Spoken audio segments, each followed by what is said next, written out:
Bonjour chers auditeurs, soyez les bienvenus à l'Université virtuelle africaine de développement. Le module d'aujourd'hui portera sur l'hypothyroïdie. En effet, nous continuons la description des pathologies cutanées chez les carnivores. Et cela rentre dans les modules qui sont relatifs à la pathologie des carnivores. Plus tard, nous allons nous attaquer au problème de la pathologie des équidés.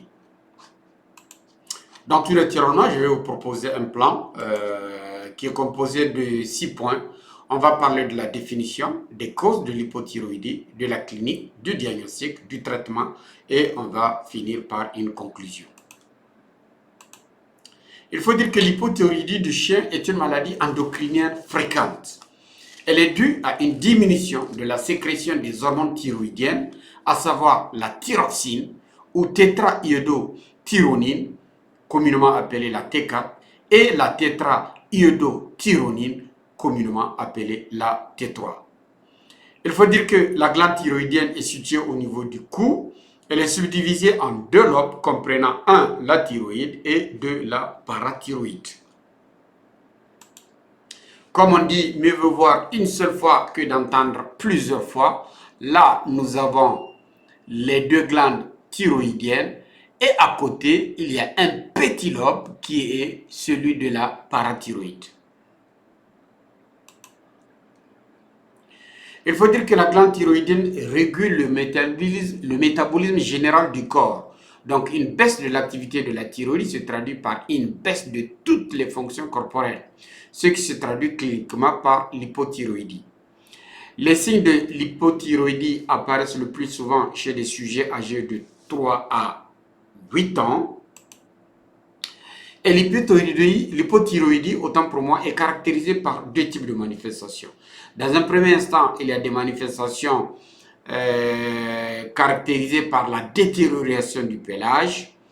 Et dans un second instant, il y a les manifestations qui sont dues au ralentissement du métabolisme. En ce qui concerne la détérioration du pelage, on va observer de l'alopécie, des plages qui sont ternes et surtout une hyperpigmentation de la peau. En ce qui concerne les manifestations du ralentissement du métabolisme, on va observer surtout de la léthargie. En effet, l'animal sera très faible, très fragile, une intolérance au froid et surtout une baisse de la libido, et ce que ce soit aussi bien chez le mâle que chez la femelle. Là, nous avons un chien qui est atteint d'hypothyroïdie et vous constatez que c'est un chien qui est relativement affale, qui semble très fragile. Et à ce niveau, on constate une alopécie avec une hyperpigmentation de la peau, ce qui est le propre de l'hypothyroïdie. En ce qui concerne les causes, il faut dire qu'il existe différentes formes d'hypothyroïdie, à savoir 1. L'hypothyroïdie primaire. Dans ce cas, c'est la glande thyroïdienne qui ne sécrète plus d'hormones. Cette forme est fréquemment due à un dysfonctionnement du système immunitaire. L'organisme de l'animal se met à produire des anticorps qui vont entraîner la destruction des cellules thyroïdiennes. Donc, c'est-à-dire que c'est une maladie auto-immune entraînant la destruction de la thyroïde. Et une fois que la thyroïde est détruite, donc il n'y aura pas de sécrétion de T3 ni de T4. Il faut aussi dire que l'hypothyroïdie chez le chien est le plus souvent liée à un carcinome thyroïdien, autrement dit à une tumeur au niveau de la thyroïde. La deuxième forme, c'est ce qu'on appelle l'hypothyroïdie secondaire. L'hypothyroïdie secondaire agit au niveau du système hypothalamo-hypophysaire. Dans le cadre de l'hypothyroïdie secondaire, l'hypophyse ne sécrète plus suffisamment la thyrostimuline hormone, autrement dit la TSH, si bien que la thyroïde n'est plus stimulée. Donc comme c'est l'hormone qui est censée stimuler la thyroïde, du fait de l'absence de cette stimulation, eh bien les hormones T3 et T4 ne sont pas stimulées. L'hypothyroïdie tertiaire, dans ce cas, c'est l'hypothalamus qui se trouve au-dessus de l'hypophyse, qui ne sécrète plus l'hormone thyrotrope, autrement dit, la thyrotropine releasing hormone, ce qui a pour conséquence un dérèglement de l'axe hypothalamo-hypophysaire et par conséquent une réduction de la sécrétion des hormones T3 et T4. D'un point de vue clinique, comment reconnaître l'hypothyroïdie? Il faut dire que les manifestations de l'hypothyroïdie, il faudrait d'abord, dans un premier instant, reconnaître les manifestations cutanées.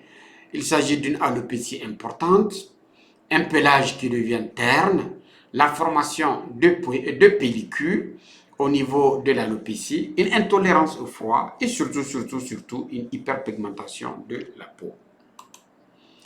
À ces manifestations cutanées vont s'ajouter des manifestations qui sont dues à la baisse du métabolisme, ce qui va se traduire par une apathie, un manque de dynamisme, une obésité, de la chaleur qui est absente si c'est une femelle, et enfin la libido qui est absente s'il s'agit d'un chien de sexe mâle. Comme on dit, mieux vaut voir une seule fois que d'entendre plusieurs fois. Là, nous avons un chien qui est atteint d'une hypothyroïdie et nous constatons une alopécie. En plus de l'alopécie, nous constatons qu'il y a des pellicules et surtout, la chose la plus importante, c'est l'hyperpigmentation de la peau. À cela, il faut s'ajouter l'état d'embonpoint de l'animal qui, relativement, semble obèse. En ce qui concerne les manifestations dues à la baisse du métabolisme, donc il y a la léthargie, nous avons un chien qui est affalé et qui est très peu actif. Parlons à présent du diagnostic de l'hypothyroïdie. Il faut dire que l'hypothyroïdie demeure une maladie difficile à diagnostiquer parce que ces signes cliniques ne sont pas pathognomoniques. Il y a la nécessité de procéder à des analyses sanguines pour établir et confirmer la maladie. Donc pour cela, on va faire un dosage sanguin de la T4 et le plus souvent, le dosage de la T4 se fait parallèlement à celui de la TSH. Il faudrait aussi noter que la dose moyenne de T4 chez le chien varie de 13 à 51 nanomoles par litre. Ce qui fait que si nous sommes en deçà de cette tranche, donc nous sommes en présence d'hypothyroïdie. Pour ce qui est du traitement, il faut dire que le but du traitement, c'est de ramener à la normale le taux d'hormones thyroïdiennes dans le sang. Donc, il y a un dérèglement de la quantité sanguine d'hormones. On va faire en sorte de pallier ou de substituer ce qui manque. Donc, on va faire ce qu'on appelle une hormonothérapie de substitution en faisant une prescription médicale de levothyroxine. Malheureusement, c'est un traitement à vie.